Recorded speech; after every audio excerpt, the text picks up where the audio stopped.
Good morning or good evening, my YouTube viewers. Crystal here. I decided I wanted to make a video for you tonight, and it's not anything about data science, and it's not anything about tarot. It's about an experience that I had. If you've watched my tarot videos, you will know that I was diagnosed with a mental illness and then I was sectioned twice. Well, the thing is my boyfriend knows what happened because my boyfriend was the only one who supported me the second time I was sectioned. But the first time I was sectioned, I wasn't supported and I wasn't listened to. And so the first time I was sectioned, I was given a diagnosis of paranoid delusional disorder. And the reason why is because I was working for this company, Foster Wheeler, at Shenfield Park, Reading, and I was harassed out of the company. I believe that they harassed me out of the company because I was over 50 and I was considered too old for them. And I believe that there was also a financial motivation because the job that I did was a job called affiliate coordinator, and I was the only person in the company who did that job. And so basically, what happened, Foster Wheeler was having financial difficulties, so they were sold to a company called AMEC.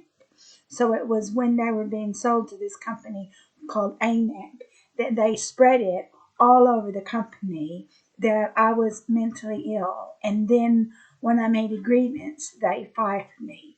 Now that's just making a long story short. I mean, it happened over a period of 6 months before they eventually fired me. But even before that period in 6 months, from at least 2012, when I had broken up with my then ex-boyfriend, who was an Iranian national, they began harassing me. And finally, in 2014, like a year and a half later, they started saying I was mentally ill. And then they fired me. And it was in the summer of 2014 that they fired me. And nobody would listen to me, nobody would believe me. I wrote copious letters to try to resolve the situation. Nobody would help me, the police wouldn't help me.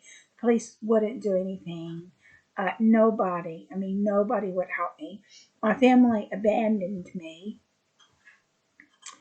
And then so I had to try to build a new life for myself. And so I was sectioned. I was given this diagnosis of a mental illness.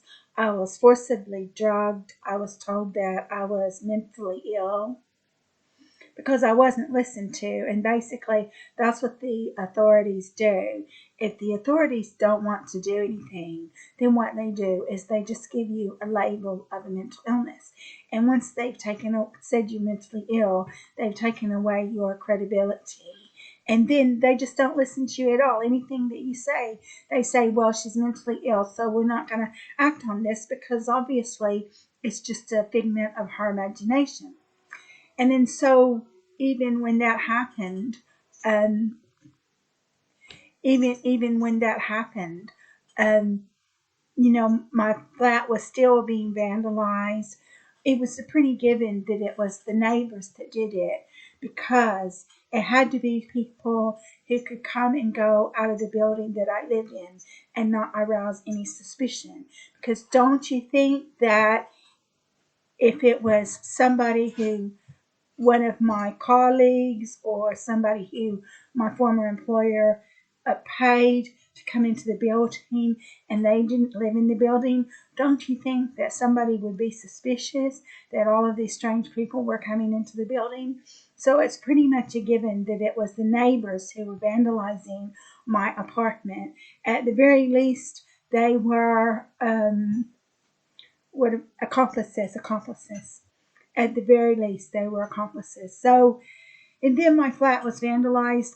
I don't want to say all the things that they did because I don't want to give anybody any more ideas about other things that they can do.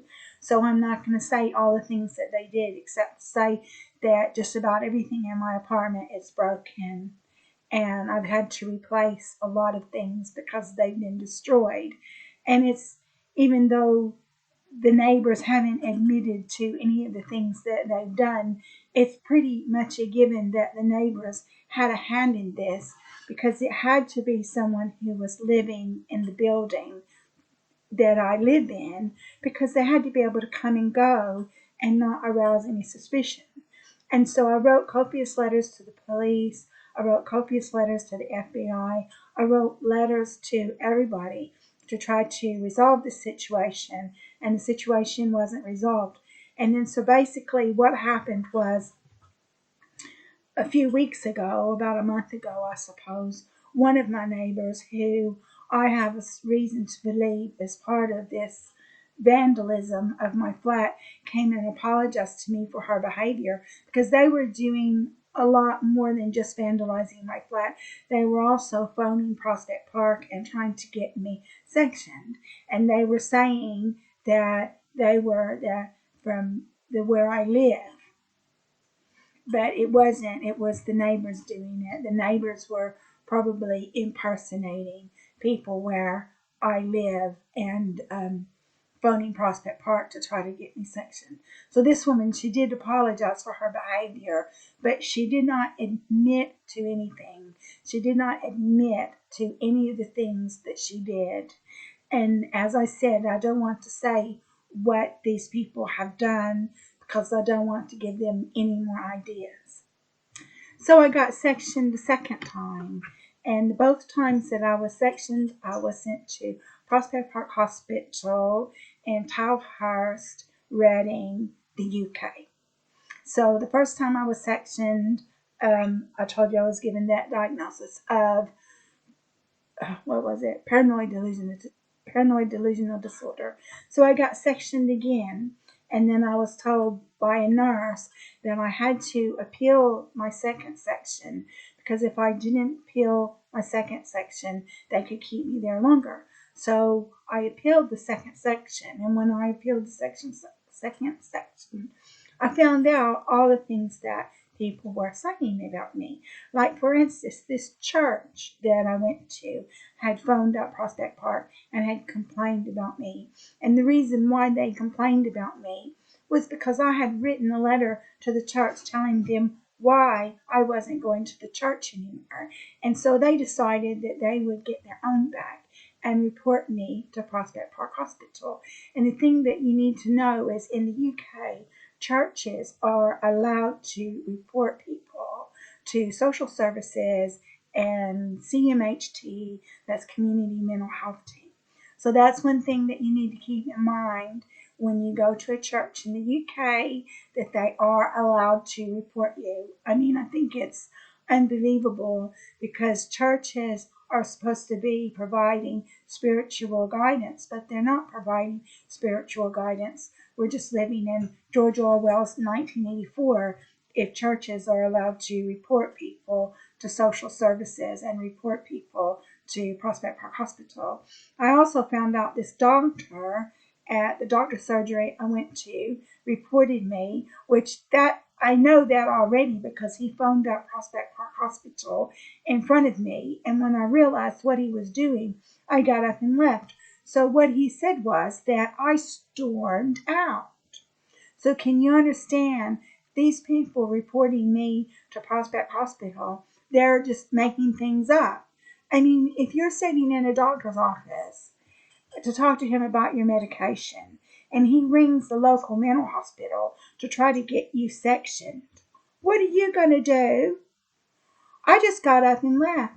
And so he said that I stormed out, and he made up a whole bunch of stories about me. Well, before that incident, I had made a complaint about him anyway, and said that I did not want to see him anymore. So there's a letter, there's a note on my records saying that I'm not going to see this doctor that got me sectioned, because I'm not going to see a doctor that gets me sectioned anymore. So, and then guess who else complained about me? It was my neighbors who were complaining about me. And my neighbors, the ones who were vandalizing my apartment, were also the ones who were complaining about me. So that's how I got sectioned, because 3 people were complaining about me. Well, there's another group of people I can't say who they are, but I had to tell them that I was in the hospital because I just had to. But they never asked me what happened. They never cared enough about me to ask me what happened, to ask me about the circumstances. They didn't care that my flat was being vandalized. They didn't care that I was being terrorized by my neighbors. And they never asked me what happened. Now, the day that I got sectioned, what happened was I was getting ready for work and my boyfriend had left. And I saw the police car and the ambulance and the people from Prospect Park coming. So I rang my boyfriend and I said, "You got to come over here. You got to get over here." And then so my boyfriend doesn't even have a key to my apartment. So he was over there trying to get into the apartment. And then so the policeman demanded to be let in. And I refused to let him in. So he busted my door in. And then I was arrested. I was charged under Article 135 or 136, I don't remember. And the reason why I was sectioned is because I was refusing to engage with mental health staff. That is why I was arrested. That is why I was sectioned. But nobody asked me, why was I arrested? Why was I sectioned? I was arrested because I was refusing to engage with Prospect Park Hospital. That's why I was arrested. That's why I was sectioned. Because I didn't want to speak to them. I didn't want to have anything to do with them. I was afraid of them. I didn't want to be sectioned. And they ended up doing what I was afraid that they were going to do. So these people who I had to tell that I was in the hospital, well, they don't know what happened because they didn't ask me. And I think that they just thought that one morning I went berserk and they had to ring the police and the police came and got me and took me to the hospital. But that's not true. I was both times I was sectioned. I was at home in my nightgown getting ready to go somewhere. And the police came and busted my door down once, forced themselves into my apartment, arrested me, and took me to Prospect Hospital. Both times. But people don't ever ask any questions. They don't ask you what happened. They just assume that you just flipped out.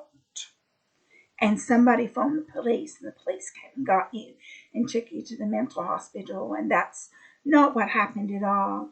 I was arrested both times. The first time I was arrested is because I had written a letter to David Cameron. And the second time I was arrested was because I was refusing to talk to mental health staff. That is exactly why I was arrested and sectioned. So these people that I have to talk to, that I can't say who they are, they just have come to the incorrect conclusion that I'm just a nut, and then so one morning I must have just flipped out and someone rang the police.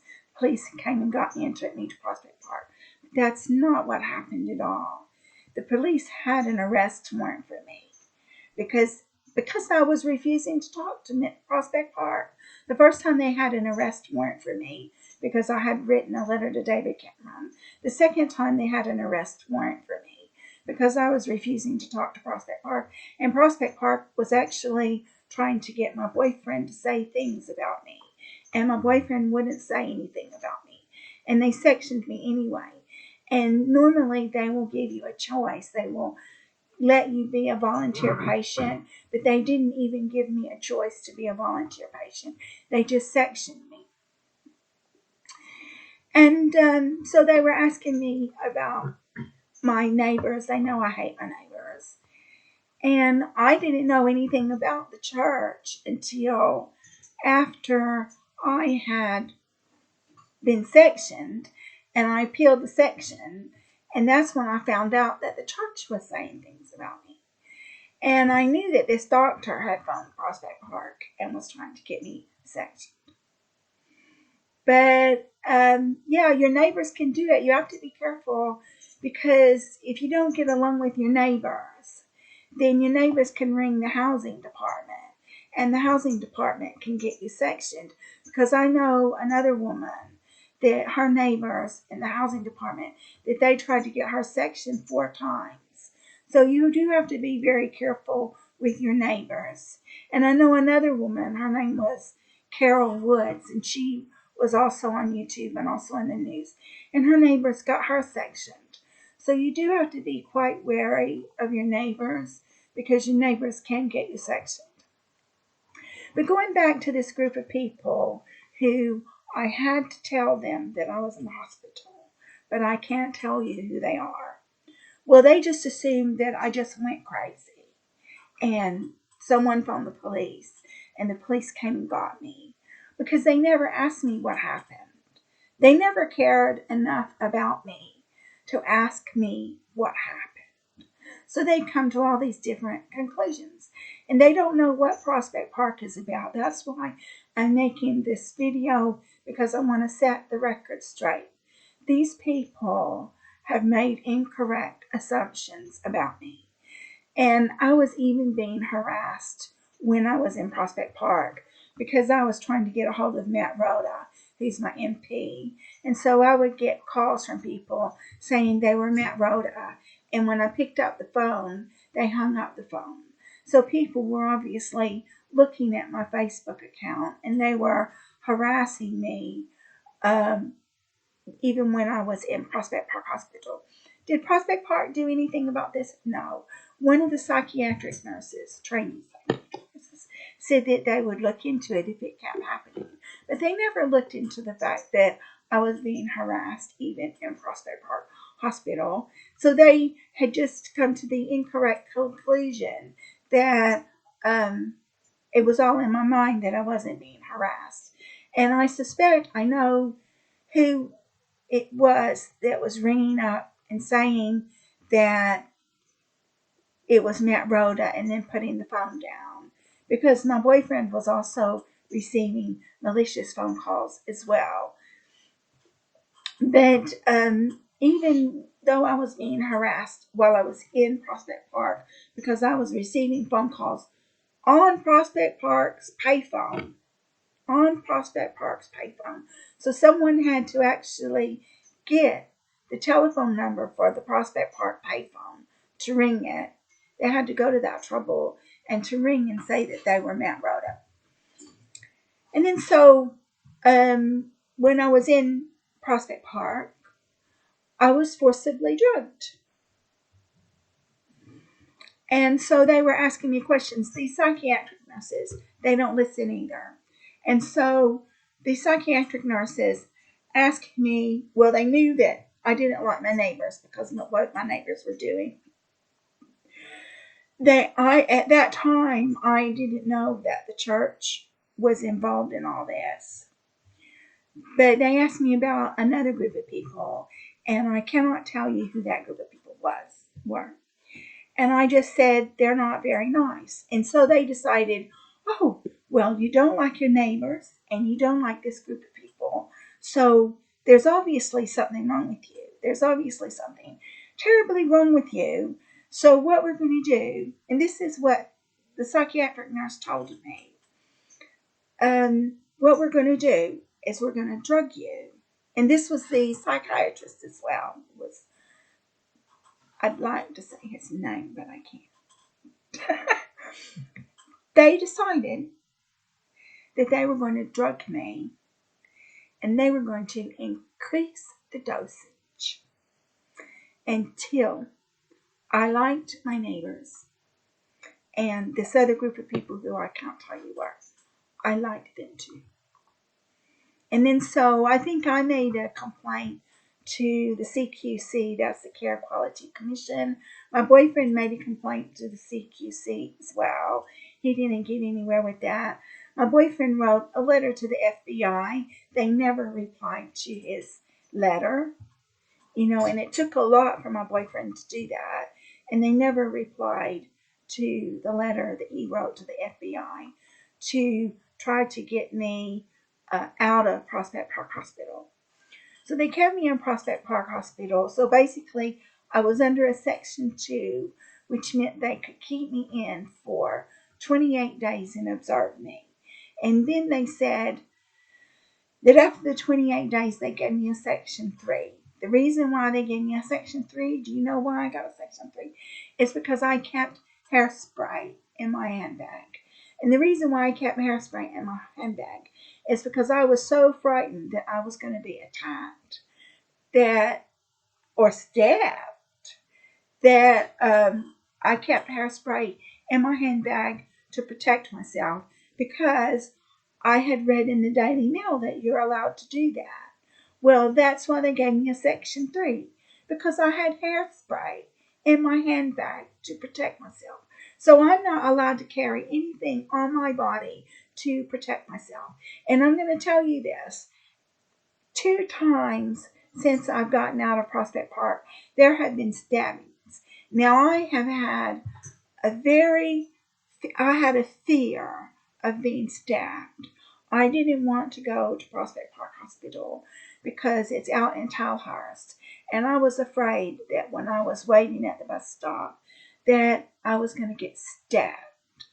And of course they were like, oh, well, they were saying that was my mental illness.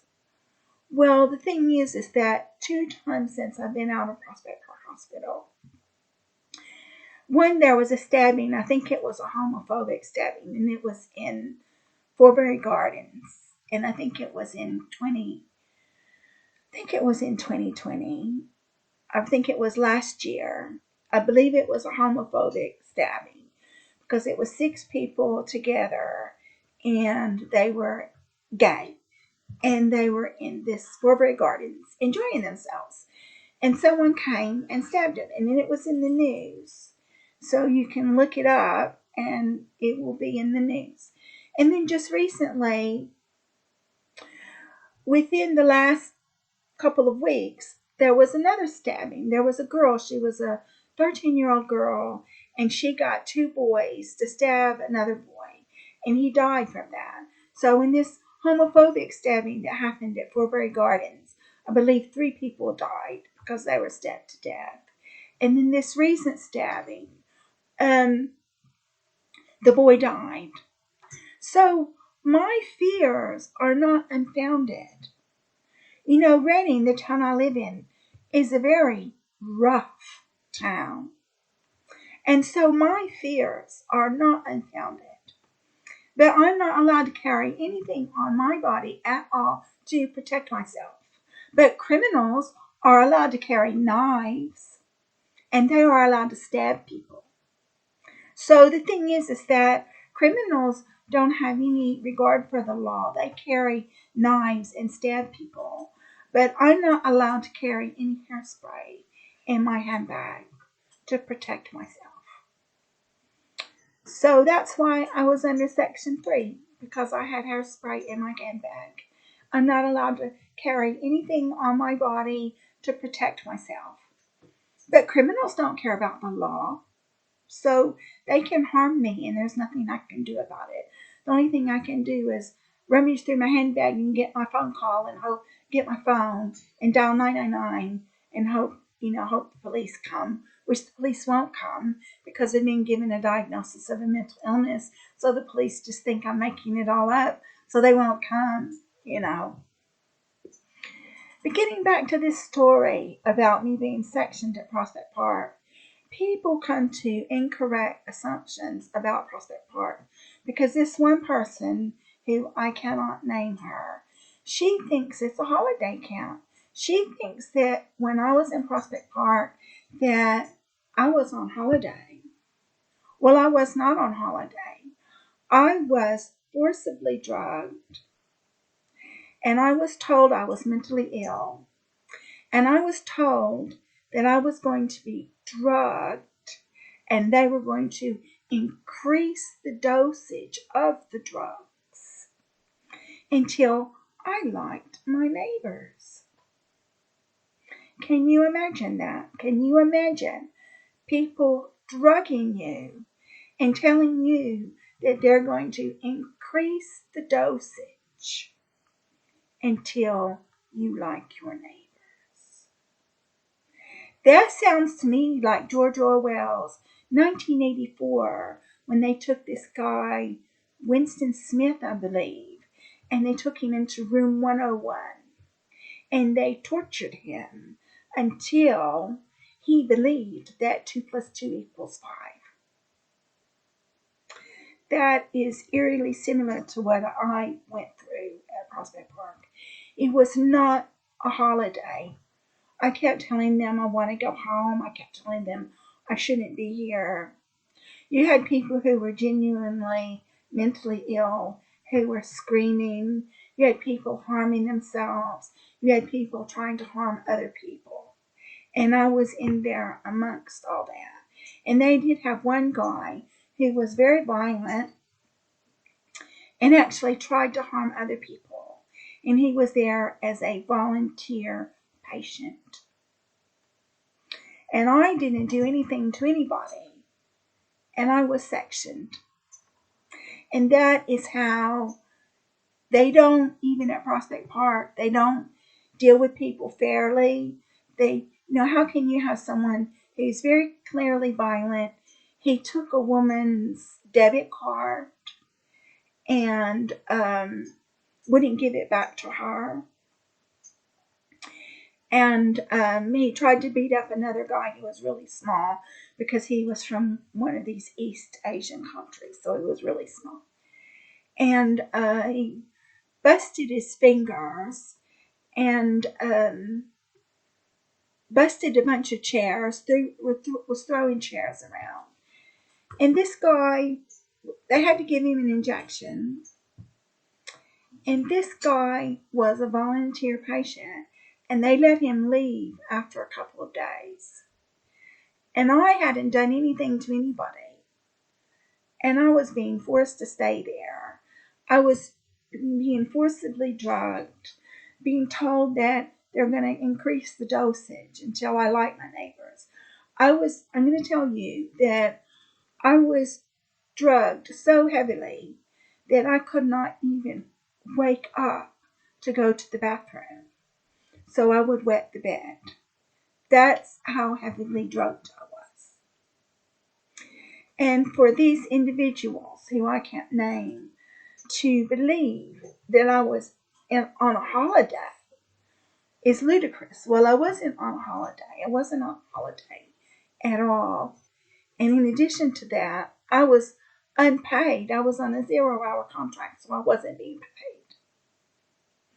And so I just want to set the record straight and say, no, I wasn't on holiday. Now, 2 times now, this woman has told me that she wants to go to Prospect Park. Well, she doesn't want to go to Prospect Park. The reason why she's never been to Prospect Park is because she has people who are going to support her and keep her out of Prospect Park and who are willing to take responsibility for her. But I didn't have that. I didn't have any support. All I had was my boyfriend, and we weren't living together and we weren't married. So he couldn't take responsibility for me. So I didn't have anybody. So I was stuck in a mental hospital. But I just find it really, you can't talk to her. I've told her that it's not a holiday. I told her that I had to watch people harm themselves.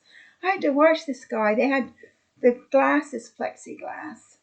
And I had to watch this guy throw himself across the plexiglass to harm himself. I had to watch another guy. He did something, I don't remember exactly what it was he did, but he broke his own fingers. He broke his own fingers to harm himself. I had to watch all this. And then I had to watch people with schizophrenia just going on and on and on. I had to talk to people who heard voices and had hallucinations. All kinds of stuff. And it wasn't any holiday. And people who think Prospect Park is a holiday, they're sadly mistaken. And that's why I'm making this video, just to let you know Prospect Park is not a holiday. Even the people who were there, volunteer patients, because they do have people there, volunteer patients. They don't like it there. They are volunteer patients because they know that if they're not volunteer patients, then they will be sectioned. So they agreed to be a volunteer patient so they won't be sectioned.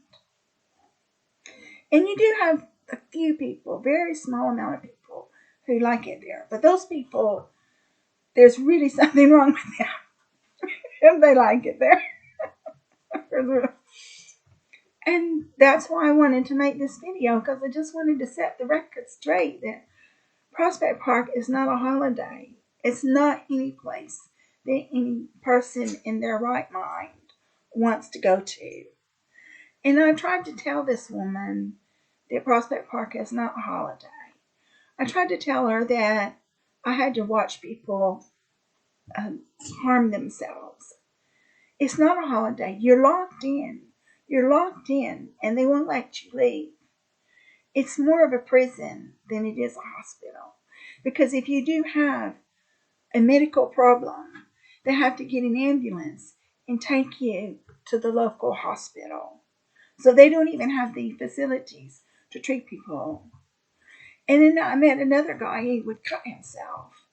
And because he cut himself, they had to get an ambulance to take him to the hospital. And the nurses were really mad because he did it to himself. So I saw all kinds of stuff at Prospect Park Hospital, and I was not on any holiday. And I just want to make this video so anybody who thinks Prospect Park Hospital is a holiday is very sadly mistaken. It's not any holiday. It's not any place that anybody wants to go to. And those psychiatrists are just as sick as the people they're treating. So that's it. I'm not going to talk too much about myself. I'm not going to talk anymore about my neighbors and what they did to my flat. I'm not going to say what they did because I don't want to give anybody any ideas. I'm not going to say the name of the woman that wants to come to Prospect Park, thinks that it's going to be a holiday, because it's not going to be a holiday. She'll find out if she ever goes there that it's not a holiday. And I guess I'm going to conclude my presentation. So I hope you like it. It's not about data science and it's not about Tyrell, but I'm just talking about my experience of Prospect Park. And the reason why I'm saying that is because today somebody was quite mean to me and it upset me, because there's one situation in my life to where I just have to sit there and be quiet. And these people don't want to get to know me, the real me. They don't want to know my real personality. And so I just have to sit there and be quiet. And today she was mean to me, and it really hurt me a lot and upset me a lot. And I told my boyfriend about it, that I was really upset about it. And I was just thinking about how she thinks that I was on a holiday when I was in Prospect Park, but I wasn't on a holiday. People who've been to Prospect Park know it's not a holiday. They know it's not helpful to their mental health at all. They know that the best thing to do is just block it all out. And they know that after you get out of Prospect Park, it's going to take about 3 months to get over it. So that's it. That concludes my video. So I'm not going to ask you to like, subscribe, and share. And I just hope that you got something out of my testimony about what it's like being at Prospect Park and how it's not a holiday. And people shouldn't be saying it's a holiday because it's not a holiday. So I hope you have a nice week. I hope you have a little bit more understanding about what it's like being in a mental hospital. And I hope you never have to go to one. Goodbye.